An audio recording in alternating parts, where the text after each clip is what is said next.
Oi gente, tudo bem com vocês? Estamos aqui para mais uma Escolinha FDM e hoje nós temos um tema muito especial, que é um tema de Santo Antônio. Por acaso você conhece a vida de Santo Antônio? Por acaso você acha que ele é só aquele casamenteiro que vai te arrumar um José, uma Maria? Então fica essa pergunta aí pra você. Então hoje nós vamos falar sobre grande Santo Antônio nesse mês de junho maravilhoso, mês junino. Então antes de mais nada, se inscreve nesse canal maravilhoso e deixe seu like, tá bom? Então fiquem aí com a nossa convidada de hoje sobre Santo Antônio. Oi gente, eu sou a Natália, seja bem-vindo a mais uma Escolinha FDM. Hoje a gente vai falar sobre Santo Antônio de Pádua. E talvez se você pesquisar por Santo Antônio no Google, vai aparecer de Pádua ou de Lisboa, é o mesmo, tá bom? Porque ele nasceu em Lisboa, lá em Portugal, e morreu em Pádua. E aí no dia da canonização dele, teve até uma briga assim entre os dois países, as duas cidades, com o Papa. Eles ficaram bravos, tipo, por que você vai pôr de Pádua se ele nasceu em Lisboa? Mas aí o Papa, para acalmar todo mundo, ele falou: Santo Antônio é o santo de todo mundo. Tanto que o Brasil é o país que mais tem devotos de Santo Antônio. É o país onde ele é muito mais conhecido. Vamos começar a falar sobre a vida dele agora. Ele foi um santo que morreu jovem. Ele morreu com 33 anos por conta de uma doença muito grave. E como foi mais ou menos no século XII, não tinha tantos recursos assim para tratar doenças, então ele acabou falecendo por conta disso. Quando estava descobrindo a vocação dele, ele descobriu que ele queria ser frade. Aí ele foi para a Ordem dos Agostinianos para fazer parte deles. A Ordem dos Agostinianos é a ordem que segue os mandamentos de Santo Agostinho. Só que ele percebeu que aquela ordem sim era santa, mas não era a que se encaixava na vida dele. Então, ele foi para a ordem dos franciscanos, porque os franciscanos, eles são frades mendicantes, então eles saíam por todo lugar. E ele conheceu os franciscanos quando eles chegaram lá em Lisboa, em Portugal, e aí ele ficou, nossa, isso é muito legal, e aí ele falou, quero fazer parte deles. Então ele deixou os agostinianos e foi fazer parte dos franciscanos. Por sinal, ele participou dessa ordem no mesmo ano que São Francisco ainda estava vivo. Eles chegaram a trocar várias cartas. Santo Antônio viu São Francisco passando, mas São Francisco nunca viu Santo Antônio. E aí o Francisco acabou morrendo e Santo Antônio teve que continuar sem ele. Mas ele entrou na ordem quando o santo fundador ainda estava vivo. As imagens que a gente acha de Santo Antônio, geralmente tem ele segurando o menino Jesus no braço, né? Isso se deu por um êxtase que ele teve. O que é um êxtase? É quando a alma de um santo é roubada aqui da terra e vai de encontro com Deus. Só que dessa vez foi um êxtase meio diferente, porque Deus deixou a alma dele na terra e Deus veio em formato de menino e ficou no colo de Santo Antônio. Foi numa vez que ele estava numa hospedagem e aí o dono da hospedagem foi passar ali por um dos quartos que ele estava para ver se estava tudo certo, se ele precisava de alguma coisa. E aí ele viu o Santo Antônio assim, ninando o menino Jesus nos braços. Então por isso que ele é retratado segurando Jesus. Como eu disse, o Brasil é o país que mais tem fiéis, devotos e pessoas que conhecem Santo Antônio. Isso é por conta de uma fama dele, que acho que você conhece, que é de santo casamenteiro. Mas, antes de ser santo casamenteiro, ele era martelo dos hereges. Porque santo casamenteiro, ele teve a partir de um milagre que ele realizou depois de santo já tinha imagem, já tinha morrido. Mas em vida, ele era o martelo dos hereges. Por quê? Porque na época dele, estava tendo várias heresias. O que são heresias? Um herege é uma pessoa que escolhe naquilo que ela vai acreditar. Então, por exemplo, eu conheço toda a verdade da igreja e aí eu vou lá e escolho. Isso aqui eu quero acreditar, isso aqui não faz sentido, esse aqui talvez, esse aqui dá pra mudar.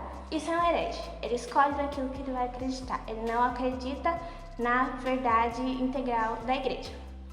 E uma heresia que estava muito famosa na época era a heresia dos albigenses, que eles falavam muito de abobrinhas, mas as principais era que era desnecessário ter altar na igreja. Eles falavam, por que ter isso? Que não era para batizar criança não era para batizar criança, era para esperar ela crescer e falar, não, eu quero ser batizado sim. E eles não acreditavam na presença real de Jesus na Eucaristia. E Santo Antônio e os franciscanos, eles tinham essa missão de ir até essas pessoas que estão no erro e trazer elas de volta. E por que Martelo dos Hereges? Porque ele mal abria a boca para argumentar com essas pessoas e eles já se convertiam. Ele não precisava falar muito, ele não precisava fazer muito esforço. E as pessoas já viam que ele estava no erro e voltavam para a verdade da Igreja Católica. Agora, vou falar de um dos milagres que foi o que mais marcou ele como Martelo dos Hereges, que é o milagre da mula. Não sei se você conhece ou se você já ouviu, mas foi assim. Santo Antônio estava tentando convencer o herege de que sim, Jesus está presente inteiramente na Eucaristia. Não é só um símbolo, não é só um pedaço de pão, é Jesus que está ali. Só que não funcionou essa fala dessa vez.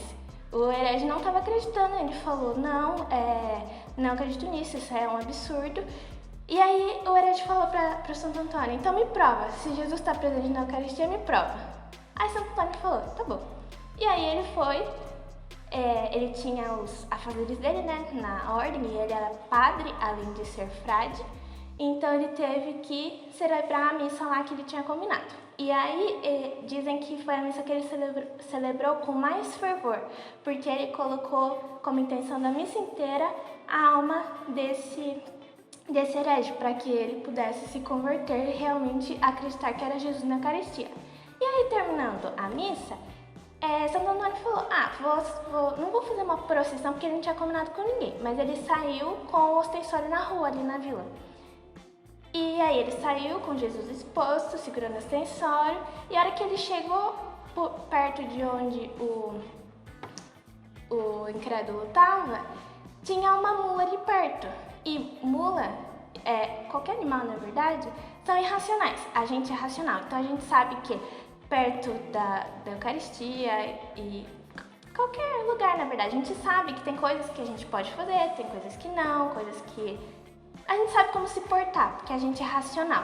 Os animais não, eles não estão nem aí pro lugar que eles estão ou para quem está perto deles, eles não sabem de nada, porque eles não são racionais. Então, sabendo disso, Santo Antônio foi lá e ordenou para a mula: eu, em nome de nosso Senhor Jesus Cristo, seu Criador e Senhor, que está aqui nas minhas mãos, ordeno que você se prostre. E a mula se prostrou. E aí o herege se converteu, porque o animal é racional, ele não sabe de nada. E aí Santo Antônio ordenou para ele, o animal se prostrou. Como não acreditar que é Jesus mesmo que está ali na Eucaristia? E agora vamos falar do Santo Casamenteiro. Vocês já viram que ele foi Martelo dos Hereges em vida, e aí ele morreu e as pessoas começaram a pedir intercessão dele, e aí o Papa canonizou ele santo e tudo mais. No Brasil, ele tem essa fama de casamenteiro e de festa junina junto, porque o dia dele é dia 13 de junho, o dia dos namorados é no dia 12 e é na festa junina, porque junho é mais ou menos essa época. Então essas três coisas estão sempre muito ligadas, sabe? Raramente aqui no Brasil a gente vai ver essas festas, essas celebrações separadas. Mas o que levou ele a ser santo casamenteiro? Um milagre de muito tempo atrás, onde as pessoas ainda precisavam comprar um dote para casar. Então, tinha lá as famílias e aí as meninas que fossem casar, elas precisavam ter uma quantia em dinheiro que o marido que fosse casar com elas precisava comprar para poder casar com elas. E uma dessas moças que estava prometida em casamento, ela não tinha dote nenhum pro marido dela comprar. Então, ela não ia poder casar. E aí ela foi desesperada numa igreja onde tinha a imagem de Santo Antônio e foi bem aos pés dele pedir a ajuda dele, porque ela queria muito casar, mas ela não tinha o dinheiro necessário. E depois de muita oração, de pedir muito o auxílio dele, a hora que ela falou, não, tá bom, já deu, melhor voltar para casa, a hora que ela levantou, ela olhou para trás e tinha um saco com uma quantia que era a que valeria um dote. E aí ela conseguiu casar. Então foi por conta desse milagre que as pessoas começaram a pedir a intercessão dele para os casamentos. Então, sabendo de tudo isso agora, que vocês viram sobre Santo Antônio, eu falei, pouca coisa da vida dele, mas são os pontos mais importantes e que muita gente acaba esquecendo, que antes de ser o santo que casa todo mundo, ele era quem convertia as pessoas. Então vamos falar sobre 4 palavras-chave que a gente pode aplicar na vida dele. A primeira é a obediência. Porque, como vocês viram lá no começo, ele entrou para 2 ordens. Primeiro a ordem dos agostinianos e depois a ordem dos franciscanos. E estando nessas ordens de frades, ele precisava cumprir as ordens que faz parte, né, da vida monástica, da vida de frei.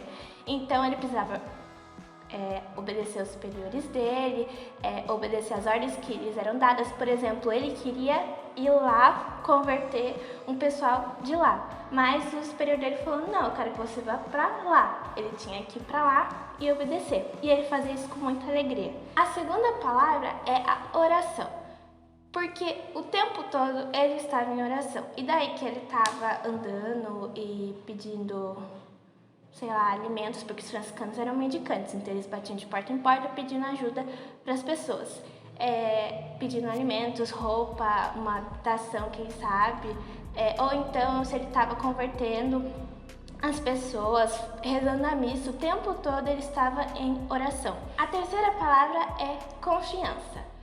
Porque, assim, ele precisava, além de estar em oração e de ter fé em Deus, ele precisava confiar que Deus ia fazer. Por exemplo, o milagre da mula. Ele ordenou, na verdade, para a mula se prostrar. Se no coração dele tivesse um pedacinho do coração que estivesse falando: ai, mas será que Deus vai fazer essa mula se prostrar? Não ia acontecer.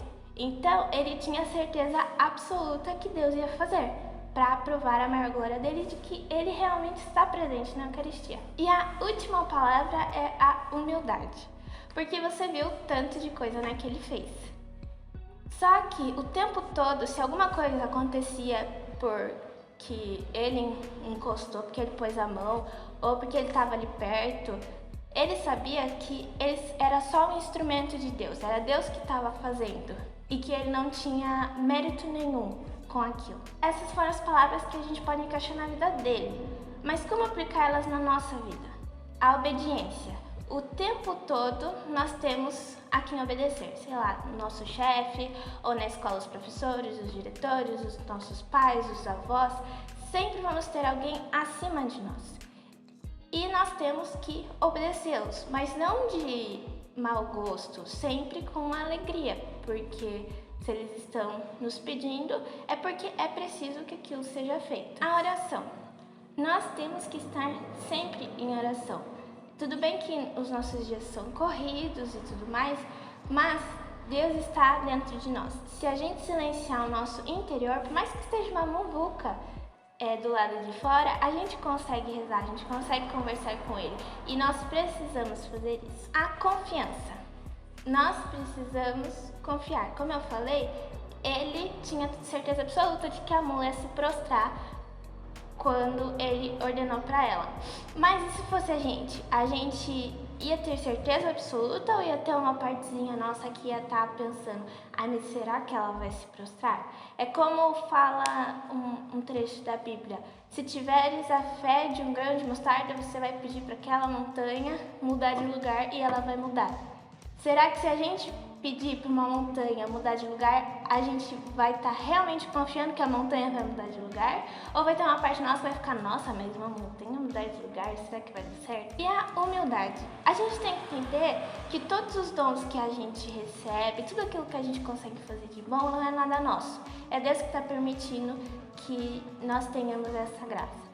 Então, tudo que acontecer de extraordinário ou de bom, porque a gente interferiu ou porque eu estava perto, não fui eu quem fiz, mas foi Deus. Ele me usou como instrumento. Sabendo de tudo isso que eu falei para vocês, vamos pegar essas palavras e tentar aplicá-las na nossa vida, ver se estamos realmente sendo essas pessoas de oração, de confiança, de humildade, de obediência, e vamos pedir a intercessão de Santo Antônio e olhar a vida dele como um exemplo a ser seguido.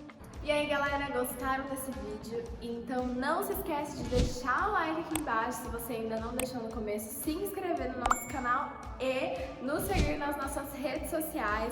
Lá no Instagram, @GosDeFilhosDeMaria, vai estar aí na tela maravilhosamente pra vocês. E curtir a nossa página lá no Facebook, Gosto de Filhos de Maria. Tá bom, gente? Então, muito obrigada por assistir até aqui. Até a próxima.